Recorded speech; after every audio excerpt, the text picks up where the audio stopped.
Eu acho que o governo, nesse momento, precisa e quer votar esse PLN2 por uma razão muito simples. Ele está numa encalacrada no orçamento. Então, é óbvio que a oposição, nesse momento, quer derrubar vetos que o governo não quer derrubar.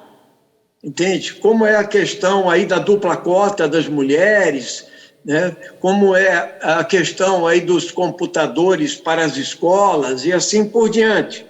Eu quero novamente dizer o seguinte, só veio esse projeto para cá porque o governo, né, no orçamento, ele mesmo atropelou as normas de ajuste fiscal e ele está tendo que fazer aqui um afrouxamento para não furar o teto.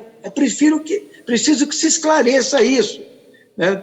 Então, em termos da LDO, né, todos esses programas, o PRONAMP, o BEM e tal, eles não podem ser votados com a redação dada à LDO. Então, era obrigatório que haja uma medida de compensação, que é isso que eles estão fazendo.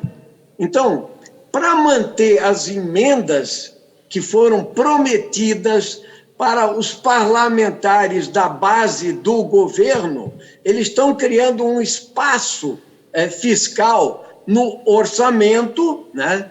E é óbvio que isso aqui é uma manobra, é uma ginástica política para não se furar o teto de gastos. E o que a gente queria dizer é o seguinte, na prática, né, o que nós temos que verificar é que medidas nós deveríamos tomar para ter um orçamento de verdade, né?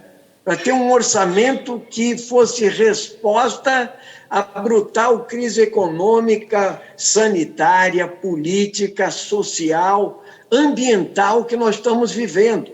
Então, aqui no orçamento, entende, não tem espaço para se discutir um auxílio emergencial mínimo de R$600, né? Não há espaço para se dar uma resposta efetiva e não negacionista ao tratamento da pandemia. Está aí faltando vacina, está faltando kit de intubação e assim por diante. Ou respostas à altura do momento de verdadeira guerra, né? Nós estamos numa guerra.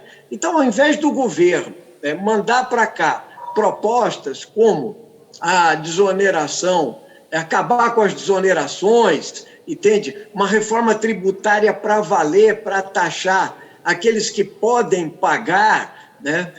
Tratar como lidar com as reservas que estão estocadas aí no Banco Central do Brasil, as reservas internacionais. Nós estamos discutindo pequenos espaços fiscais que garantam emendas para parlamentares amigos do governo. Então, é lógico que a gente tem que denunciar isso aqui, entende? Na verdade, não é uma preocupação com o emprego, com a renda. E eu estou falando aqui de um desemprego de 14 milhões de pessoas. Eu estou falando de desalento de 6 ou 7 milhões. Estou falando de mais 20 milhões de brasileiros que não têm emprego no nosso país ou ocupam pouco tempo ou estão na informalidade. Isso tudo não há respostas estratégicas.